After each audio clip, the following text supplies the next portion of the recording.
ಸುಮ್ಮನೆ ಒಂದು ಕ್ವಶನ್ ಆಗಿ best dietitian in the world ಯಾರು? ನಮ್ಮ ಅಮ್ಮನೇ. ನಿಮ್ಮ ಅಜ್ಜಿ. ಓ, ನಿಮ್ಮ ಅಜ್ಜಿಗೆ 3 ತಲೆ ಗೊತ್ತಾಗುತ್ತೆ, 3 ಜನರೇಷನ್ ಗೊತ್ತಿರ್ತದೆ. ಅಡುಗೆ ಮಾಡ್ತಾ ಮಾಡಿ ನನ್ನ ಮೊಮ್ಮಗಿಗೆ ಜಾಸ್ತಿ ಕೊಡು, ಅವ್ನು ನೆಗಡಿ ಕೊಡಬೇಡ್ರಿ, ಅವ್ನು ಜಾಸ್ತಿ ಕೊಡು ಊಟ ಮಾಡ್ತಾನೆ ಅಂತ. ನೆಕ್ಸ್ಟ್ ನಿಮ್ಮ ಅಮ್ಮನಿಗೆ ಗೊತ್ತಿರ್ತದೆ. ಇವ್ರ ಸಜೆಷನ್ ನಾವು ತೊಗೊಳಲ್ಲ ನಾವು. ಇಲ್ಲಿ ಯಾರು ಹೋಗಿ 10,000 20,000 ಲಕ್ಷ ಕೊಟ್ಟು ಅವ್ರು ಸಜೆಷನ್ ತೊಗೋತೀವಿ ನಾವು. ಮೇಡಮ್ ಒಂದು ತಿಳ್ಕೊಳ್ಳಿ ಮೇಡಮ್, ಬೆಳಿಗ್ಗೆ ಒಂದು ಸಣ್ಣ ಮೋಸಂಬಿ, 2 ಬಾದಾಮಿ,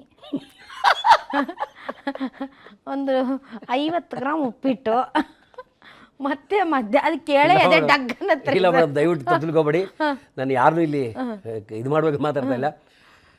ನಮಗೆ ಆ ಥರ ತೂಕದ ಊಟ ತಿನ್ನಂಗೆ ಅಭ್ಯಾಸ ಇಲ್ಲ ಮೇಡಮ್. ಹೊಟ್ಟೆ ತುಂಬ ಊಟ ಮಾಡ್ತೀನಿ, ಏನು ಕೊಟ್ಟರು ಊಟ ಮಾಡ್ತೀನಿ. ಅನ್ನ, ಸಾರು, ಸಾಂಬಾರು, ಹುಳಿ, ಮುದ್ದೆ, ಚಿತ್ರಾನ್ನ. ಇವತ್ತು ನಾನು ಏನು ಬಾಡಿ ಬಿಲ್ಡಿಂಗ್ ಕಲ್ತಾನೆ ಅವತ್ತಿಂದ ಇವತ್ತಿನ ತನಕ ರಾಗಿ. ಇವತ್ತು ಈಗ ನಾನು ಸ್ಟುಡಿಯೋ ಬರೋಕ್ಕೂ ರಾಗಿ ಮುದ್ದೆ ತಿನ್ಕೊಂಬಂದೆ. ನನ್ನ ಊಟ ಅವಾಗ ಏನಿತ್ತಲ್ಲ ಬಡತನದ ಊಟ, ಆ ಊಟನೇ ಮಾಡ್ತಾರೆ ನನಗೆ.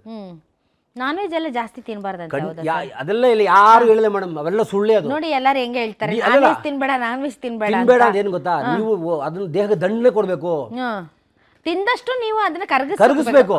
ಏನು ಸುಮ್ಮನೆ ತಿನ್ನಲ್ಲ ತಿನ್ಕೊಂಡು ಕೂತ್ರು ಅದು ಹಾಗೆ ಆಗುತ್ತೆ. ಅದು ಈಗ ಫ್ರೀ ಕೊಟ್ರೆ, ಇವಾಗ ನಿಮ್ಮ ಮನೆಗೆ ಊಟಕ್ಕೆ ಬರ್ತೀನಿ ಮೇಡಮ್, ಬೊಫೆ ಅಂತ ಇಟ್ಟಿರ್ತೀರಲ್ವಾ, ಚಿಕನ್ನು ತಿಂತೀನಿ, ಮಟನ್ ತಿಂತೀನಿ, ಫಿಶು ತಿಂತೀನಿ, ಕೋಳಿ ಮಟನ್ ತಿಂತೀನಿ, ಎಲ್ಲ ಅಷ್ಟು ತಿನ್ಬಿಡ್ತಾರೆ. ತಿನ್ನು ತಿಂತಾ ಇರ್ತಾರೆ. ಅದು ಅವ್ನವ್ರೆ ಮಾತ್ರ ಒಂದೇ ಮಟನ್ ಪೀಸು ಒಂದು ಮುದ್ದೆ ತಗೋತಾರೆ. ಅವ್ನು ದುಡ್ಡು ಅಲ್ವಾ, ಫಸ್ಟ್ ಇದ್ದ ಬಿಡಬೇಕು. ಫ್ರೀ ಕೊಟ್ಟರು ಇಷ್ಟೇ ತಿನ್ನಬೇಕು, ನಾವು ತಿನ್ನೋದು ಇಷ್ಟೇ ತಿನ್ನಬೇಕು, ಇನ್ನೊಬ್ರು ಮನೆಗೆ ಹೋದ್ರು ಇಷ್ಟೇ ತಿನ್ನಬೇಕು. ಸೊ ಯಾವಾಗ ನಾವು ಊಟದಲ್ಲಿ ನಮಗೆ ನಾವೇ ಡಾಕ್ಟರ್ ಆಗ್ತಿರಲ್ವ, ಅವಾಗ ಸರಿ ಹೋಗ್ತದೆ. ಸೊ ನಾನ್ ವೆಜ್ ತಿನ್ನೋದ್ರಿಂದ ದಪ್ಪ ಆಗಲ್ವಾ? ಮೇಡಮ್, ನಾನ್ ವೆಜ್ ತಿನ್ನೋ ಯಾವುದೇ ಊಟ ತಗೊಳ್ಳಿ ಮೇಡಮ್, ಯಾರು ದಪ್ಪ ಆಗಲ್ಲ. ದಪ್ಪ ಆಗೋದು ಯಾವಾಗ ಗೊತ್ತಾ ಮೇಡಮ್, ನಮ್ಮ ಸೋಮಾರಿತನ, ನಮ್ಮ ಮನಸ್ಥಿತಿ ಮಾತ್ರ ನಾವು. ಕರೆಕ್ಟ್, ಎಕ್ಸಾಕ್ಟ್ಲಿ ಅವ್ರು ಕರೆಕ್ಟ್. ಆಮೇಲೆ ದುಡ್ಡು ಇವಾಗ ಮೇಡಮ್, ನನ್ನ ಹತ್ರ ಇವಾಗ ಹೇಳಿದಲ್ಲ ಪರ್ಸನಲ್ ಜಿಮ್ ಹೋದಾಗ ಯಾಕೆ ಪರ್ಸನಲ್ ಟ್ರೈನರ್ ಇರಬೇಕು ನಿಮಗೆ? ನಮ್ಗೆ ಗೊತ್ತಾಗಲ್ವಲ್ಲ. ಗೊತ್ತಾಗೋದಲ್ಲ ನಿಮಗೆ, ಸೊಂಟ ಬಗ್ಗಲ್ಲ, ಲೆಕ್ಕ ಮಾಡೋಕೆ ಜನ ಬೇಕು, 1 2 ಲೆಕ್ಕ ಮಾಡೋಕೆ ಜನ ಬೇಕು. ನಿಮ್ಮಿದ್ರೆ ಅವ್ನಿಗೆ ಕೊಟ್ಟಾಗತ್ತಲ್ಲ ನೀವು. ಅರ್ಥ ಆಗಿಲ್ಲ ಮೇಡಮ್ ನಿಮಗೆ? ಮೋಟಿವೇಶನ್ ಏನು ಮೋಟಿವೇಶನ್ ಮಾಡಿ ಅಂದಾಗ ಇನ್ನೊಂದ್ಸರಿ ಮಾಡಿ. ಆಮೇಲೆ ಸೆಕ್ಯೂರ್ಸ್ಗೆ ಹೋಗ್ಬೇಕು, ಹಿಂಗೆ ಆಮೇಲೆ ಹಿಂಗೆ ಕಲ್ಕಲ್ ಹಾಕೊಡಕ್ಕೆ ಹೋಗಬೇಕು. ಇವೆಲ್ಲ ದುಡ್ಡಿದಾಗೆಲ್ಲ ಬೇಕಾಗುತ್ತೆ ಮೇಡಮ್. ನಮಗೆ ಮೇಡಮ್ ನಮ್ಮಲೇ ಬೇಡಿ, ಫ್ರಮ್ ದ ಬಿಗಿನಿಂಗ್ ಇವತ್ತು ಅಷ್ಟು ಬನ್ನಿ ನಮ್ಮ ಜಿಮ್ ಯಾರಿಗಾನ ಕೇಳಿ. ನಾನು ಜಿಮ್ ಒಳಗೆ ಎಂಟ್ರಿ ಆದರೆ 3 hours ವರ್ಕೌಟ್ ಮಾಡ್ತೀನಿ. ಆಚೆ ಬರೋಷ್ಟೊಳಗೆ 1 ಗ್ಲಾಸ್ ನೀರು ಕುಡಿಯಲ್ಲ ನಾನು. ಕುಡಿಯಲ್ಲ ನಾನು. ಕುಡಿಬಾರ್ದು ರೂಲ್ಸ್ ಇಲ್ಲ, ಕುಡಿಯೋರು ಕೆಟ್ಟವರಲ್ಲ, ಎಲ್ಲ ಒಳ್ಳೆಯವರೇ. ಬಟ್ ನಾನು ಅಭ್ಯಾಸ ಮಾಡ್ಕೊಂಡಿಲ್ಲ ಆ ಥರ. ನನಗೆ ಇವತ್ತು ಪರ್ಸನಲ್ ಟ್ರೈನಿಂಗ್ ಬೇಕಾ? ನಾನು ಇಲ್ವಲ್ಲ, ನಾನೇ ಕೋಚ್, ನಾನೇ ಪರ್ಸನಲ್ ಟ್ರೈನರ್ ಈಗ. ಸೊ ತಾವು ಇದೆಲ್ಲ ಅಂದರೆ ಯೂನಿವರ್ಸಿಟಿ ಎಲ್ಲ ಡಿಗ್ರಿ ಎಲ್ಲ ಯೂನಿವರ್ಸಿಟಿ ಎಲ್ಲ ಮಾಡಿ ಎಲ್ಲ, ಸೊ ಅದಾದ ಮೇಲೆ ನೀವು ಡಿಗ್ರಿ ಓದ್ತಿರ್ಬೇಕಾದ್ರೆ ನಿಮ್ದೇನಾದರೂ ಕೆಲಸಕ್ಕೆ ಏನಾದರೂ ಟ್ರೈ ಮಾಡಿದ್ರಾ? ಇಲ್ಲ ಮೇಡಮ್, ನಾನೇನಾಯಿತು ಫಸ್ಟು ಒಂದು ಸತಿ 88 ಡೇಸ್ಲಿ ಫಾರಿನ್ ಸೆಲೆಕ್ಟ್ ಆಗ್ತೀನಿ, ಫ್ರಾನ್ಸ್ಗೆ ಇಂಟರ್ನ್ಯಾಷನಲ್ ಸೆಲೆಕ್ಷನ್ ಆಗ್ತೀನಿ. ಅದರಿಂದ ಬಂದ ತಕ್ಷಣ ಇನ್ಕಮ್ ಟ್ಯಾಕ್ಸಲ್ಲಿ ಕೆಲಸ ಕರೀತಾರೆ. ಇನ್ಕಮ್ ಟ್ಯಾಕ್ಸ್ ಕಲಿದ ತಕ್ಷಣ ನಾನು ಓಡೋಗ್ಬಿಡ್ತೀನಿ ತಪ್ಪಿಸ್ಕೊಂಡು, ಬರಲ್ಲ ಅಂತ. ಇಂಗ್ಲೀಷ್ ಬರಲ್ವಲ್ಲ, ಅದು ಭಾರಿ ದೊಡ್ಡ ಪ್ರಾಬ್ಲಮ್.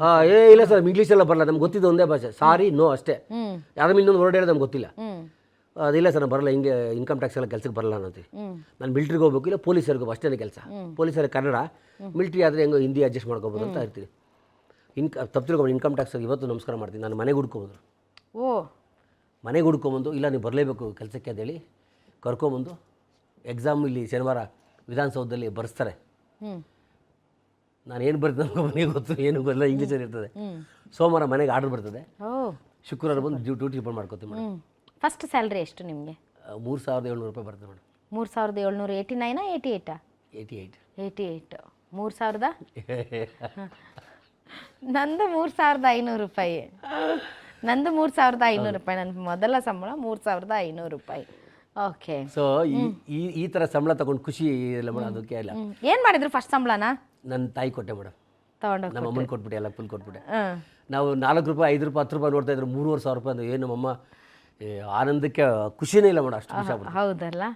ಸೊ ಅದಾದಮೇಲೆ ನೀವು ಅಲ್ಲೇ ಪರ್ಮನೆಂಟ್ ಸ್ಟಾಫ್? ಇಲ್ಲ, ಎಲ್ಲ ಬೆಂಗಳೂರಿಗೆ ಬಂದ್ಬಿಟ್ಟೆ ಮೇಡಮ್. ಬೆಂಗಳೂರಿಗೆ ಬಂದು ನಾನು ಸ್ಪೋರ್ಟ್ಸ್ ಸ್ಟಾರ್ಟ್ ಮಾಡಿ, ಒಂದು ಜಿಮ್ ಓಪನ್ ಮಾಡಿ. ಅಲ್ಲ, ಇದು ಅದು ಇನ್ಕಮ್ ಟ್ಯಾಕ್ಸ್ ಆಫೀಸಲ್ಲೇ? ಅಲ್ಲೇ. ಓಕೆ. ಈಗಲೂ ನೀವು ಯು ಆರ್ ಸ್ಟಿಲ್ ವರ್ಕಿಂಗ್? ಅಲ್ಲೇ ಇರ್ತೀವಿ ಮೇಡಮ್. ಇನ್ನೂ ಸರ್ವಿಸ್ ಮಾಡ್ತಾ ಇದ್ದೀರಾ? ಓಕೆ. ಆಮೇಲೆ ಅಲ್ಲಿ ಕೆಲಸ ಮಾಡಿಕೊಂಡು ಅಲ್ಲಿ ರಾಜ್ಯ ಪ್ರಶಸ್ತಿ, ರಾಷ್ಟ್ರ ಪ್ರಶಸ್ತಿ, ಅಂತಾರಾಷ್ಟ್ರೀಯ ಪ್ರಶಸ್ತಿಗಳು, ಅದು ಇದೆಲ್ಲನೂ ಡಿಪಾರ್ಟ್ಮೆಂಟ್ಗೆ ಅವ್ರು ಕೆಲಸ ಕೊಟ್ರಲ್ಲ, ಋಣ ತೀರಿಸ್ಬೇಕಲ್ವ. ಕರೆಕ್ಟ್. ಸೊ ಎಲ್ಲ ಪ್ರಶಸ್ತಿ ಕೊಡ್ತೀನಿ. ಆಮೇಲೆ ಇನ್ಕಮ್ ಟ್ಯಾಕ್ಸ್ ಇಲಾಖೆಯಲ್ಲಿ ಒಂದು ಸ್ಪೋರ್ಟ್ಸ್ ಇರ್ತದೆ, ಅದರಲ್ಲೊಂದು 10 ವರ್ಷ ಚಾಂಪಿಯನ್ ಆಗ್ತೀನಿ. ಸೌತ್ ಝೋನ್ ಇರ್ತದೆ, ಅಲ್ಲೊಂದು 10 ವರ್ಷ ಚಾಂಪಿಯನ್ ಆಗ್ತೀನಿ. ಎಲ್ಲ ಪ್ರಶಸ್ತಿಗಳು. ಸೊ ಈ ಮಧ್ಯೆ ಮದುವೆ ಮದುವೆ ಆಗ್ತದೆ ಮೇಡಮ್. ಮದುವೆ ಆಗಿ ಏನು ಲವ್ ಮ್ಯಾರೇಜಾ ನಿಮ್ಮದು? ಲವ್ ಅಂಡ್ ಅರೇಂಜ್ ಆಗ್ತದೆ. ಹಾಂ, ಲವ್ವೇ ಆಮೇಲೆ ಅರೇಂಜ್ ಮಾಡ್ಕೊತೀರಿ. ಎಲ್ಲಿ ಪರಿಚಯ ಆಗಿದ್ದು ಮೇಡಮ್ ಅವರು? ಎಲ್ಲ ಮನೇಲೆ, ಎಲ್ಲ ನಮ್ಮ ಜಿಮ್ಮಲ್ಲೇ. ಓ, ನಿಮ್ಮ ಜಿಮ್ಗೆ ಬರ್ತಿರೋರ್ನೇ ನೀವು ಮದುವೆ ಆಗಿರೋದಾ? ಜಿಮ್ಮಲ್ಲಿ ಸಿಕ್ಕಾಪಟ್ಟೆ ಮ್ಯಾಚ್ ಮೇಕಿಂಗ್ ಆಗ್ತವೆ ಸರ್. ನಾನು ನೋಡಿದ್ದೀನಿ ಭಾಳಷ್ಟು ಮ್ಯಾಚ್ ಮೇಕಿಂಗ್ ಜಿಮ್ಮಲ್ಲೇ ಆಗೋದು. ಐದರ್ ಜಿಮ್ ಮಾಸ್ಟರ್ನ ಮದುವೆ ಆಗ್ತಾರೆ, ಇಲ್ದಿದ್ರೆ ಜಿಮ್ಮಲ್ಲಿ ಬರೋರ್ನ ಮದುವೆ ಆಗ್ತಾರೆ. ಬಾಡಿ ಬಿಲ್ಡರ್ಸ್ ತುಂಬ ಒಳ್ಳೆಯವರು ಮೇಡಮ್. ಕೆಟ್ಟವ್ರು ಅಂತ ಹೇಳಿಲ್ಲ, ತುಂಬ ಒಳ್ಳೆಯವರು ಇರ್ತಾರೆ, ಹುಡುಗರು ಇರ್ತಾರೆ. ಆಮೇಲೆ ಯಾವುದೇ ಚಟ ಇರಲ್ಲ, ಆಮೇಲೆ ಕುಡಿಯಲ್ಲ, ಸ್ಪೀಡ್ ಆಡಲ್ಲ, ಜೂಜಾಡಲ್ಲ, ನಾವೆಲ್ಲೂ ಹೋಗಲ್ಲ. ಬರೀ ಮನೆ ಆಯಿತು, ಕರೆಕ್ಟ್. ಸ್ಪೋರ್ಟ್ಸ್ ಆಯಿತು, ಮನೆ ಆಯಿತು, ಜಿಮ್ ಆಯ್ತಿರ್ತದೆ. ಸೊ ಹಂಗಾಗಿ ನಮಗೊಂದು ಖುಷಿ ಆಗುತ್ತೆ. ಏನು ಹೆಸರು ನಿಮ್ಮ ಮೇಡಮ್ ಅವ್ರದ್ದು? ಜ್ಯೋತಿ ಅಂತ. ಜ್ಯೋತಿ. ಬೆಂಗಳೂರವ್ರೇನಾ? ಜಿಮ್ಮಿಗೆ ಬರ್ತಿದ್ರಾ? ಜಿಮ್ಮಿಗೆ ನಮ್ಮ ಸೇರ್ಕೊಂಡು ಮನೆ ಹತ್ರ ನಿಮ್ಮ ಮನೆ ಹತ್ರ. ಸೊ ನೀವು ಲವ್ ಮಾಡಿ? ಎಲ್ಲ ಲವ್ ಕಮ್ ಅರೇಂಜ್ ಅಷ್ಟೇ. Love come arrange.